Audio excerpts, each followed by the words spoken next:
So I just want to encourage your listeners today to eradicate the word can't out of your vocabulary, and it will serve you well. This podcast encourages and empowers you to create your own unique real story, develop your own unique real statement, and discover your own unique real self. The power is yours. Good morning, Aaron Walker. Previously, episode 64 of the 12-Minute Convos podcast. 2 years, 11 months, and 18 days, and not forgetting the 30 minutes ago. Fear holds people back, and I want to share with your audience to fear missing an opportunity more than you fear failure. And if you will implement having a can-do positive attitude, forget fear, and be more afraid that you're going to miss a great opportunity than you are failure, your life will be truly, tremendously successful.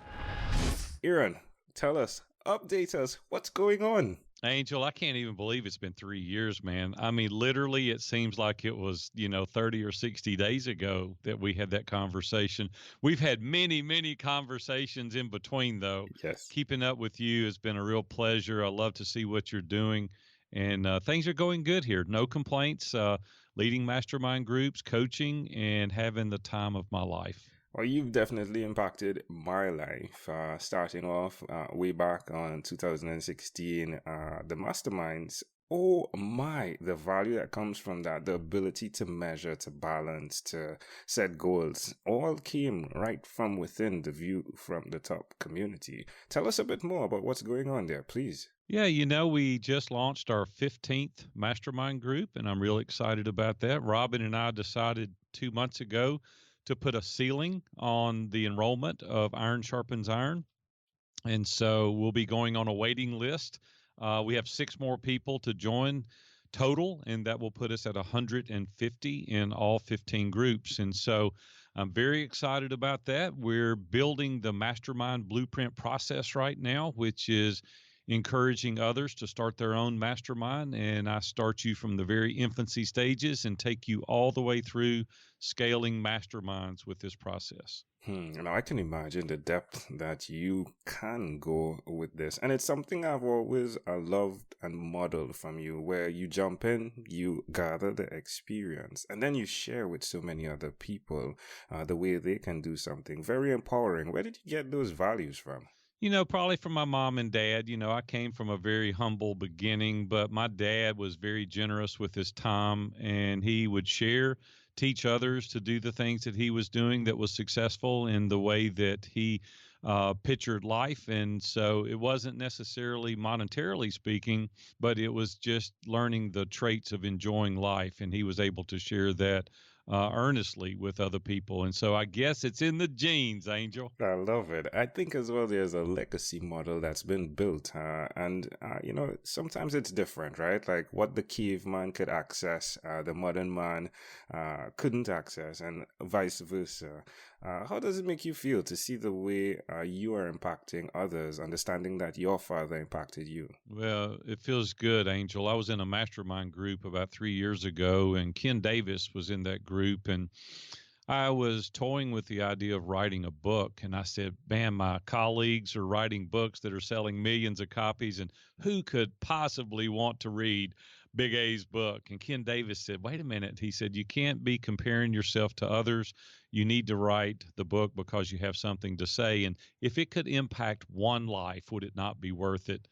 Angel, I took that advice. I wrote the book. It's done extremely well. And I get not daily, but almost daily emails or Facebook messages or phone calls that say that the book is having an impact on people's lives. And it just really encourages me to see people not only striving for success, but significance in their life. And so it makes me feel really purposeful and meaningful to have somewhat of an impact on other people's lives. And I can definitely, again, say yes to that. Now, it's been like a Nashville connection over the past few days. I've had David Hooper, and then today I had Dave Chesson. And one of the conversations that keeps popping up is the value that spouses bring to the table of businesses. Now, you spoke about Robin. I'm guessing when we did speak, I think it was like 36 6 years on the 29th of March, right? Am I correct with that? Well, you're close. Okay. This coming Friday, which will be June the 21st, Robin and I will celebrate our 39th wedding anniversary. Wow. Congratulations on Yeah. that. Yeah, yeah, we did speak on the 1st of July, a week before that. Right, right. So, I mean, tell us about that part of the pudding. Robin has been a stay-at-home mom our entire marriage and absolutely has added more value there than I could have possibly added to our relationship. But Robin's been my biggest encourager. She's been the biggest advocate to spur me on to try things that maybe I had a little bit of trepidation about, and she really pushed me and stood beside me. Whether it be good or bad as the end result, Robin was always there to encourage me. She doesn't get herself involved too much in the business side, but Robin has a sixth sense that the majority of women do have. And oftentimes I'll push back on that. But every time I've gone against it, Angel, it's cost me dearly. And every time I embrace it, it normally saves me. So I would just encourage everyone to embrace that sixth sense that our wives possess and really listen to it and pay it due respect that it deserves. Now, creating a space for men, so important. You've been very, very passionate about this. Give us an example of the impact creating these spaces for men have created. I would just suggest that take the time to do a what do I want? And I wrote a document years ago, really laying out where people could come together with their mate and understand how to harness that energy that marriages provide and get on the same page. We're reading a great book right now that the seven miracles or the seven ways to make marriage work. And it is absolute delight to be able to go through that and understand how your spouse thinks and how you think differently, which is an asset to one another, and how that can complement each of you. And go through the spouse survey. We wrote that. You're welcome to go to viewfromthetop.com and download those documents for free. I've taken the price off and I've made them free for the people that want to go through that exercise so you too can harness that energy and make your marriage thrive and have greater success in your business endeavors. Giving respect to your father who passed in 2006 and not allowing his name not to pass in this conversation and the impact that he had on your life. Do you have any regrets here? And looking back, the goals you've set, the way you've gone about, the values you set, do you have any regrets? I think we all have regrets and decisions that we've made. Hindsight's always 2020. So looking back, there's some decisions that I would have made differently.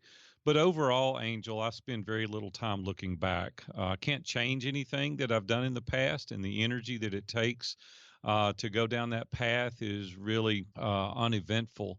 It doesn't help me in regards to the future, except for reflection and to know not go down that path again. So very few regrets. I try to live each day like it's my last because it could be. We never are promised tomorrow. So I want to live with the greatest amount of respect for others and be obedient to Christ, which is the number one component to my life is my faith. And if you do that, then I feel like the regrets will be minimized. Now let's talk about your mother that gave you this gem statement. Can't, couldn't do it, and did it all. Tear that open for us, please. Angel, when I was a child, my mom would never allow me to say the word can't. She would say, "You might not be able to do this, but you're going to try." Little did I know she was helping form a mindset of pushing through upper limit challenges. And each day that I would hint around I couldn't do something, she would always say that little slogan, can't, couldn't do it, and could did it all. And at the time, it really angered me because I was a child and then a teenager and I didn't realize the value of it. But since becoming an adult, I have adopted that as my life mantra. And so now I look at everything as it's an opportunity. I look at everything as I can do that if I'll spend the effort and energy trying, surrounding myself with trusted advisors that can coach me and teach me and push me through, have a level of accountability and the daily exercises that I go through to accomplish things. So I just want to encourage your listeners today to eradicate the word can't out of your vocabulary, and it will serve you well. Now, Aaron, I want to take this time to say thank you for being who you are, because being your own unique real self has created for me now a conversation on the podcast in the beginning that is the foundation of who I am today. And I just want to say thank you so much for being who you are, and it's inspiring the world, and that means a lot from this side of the Caribbean. Yeah.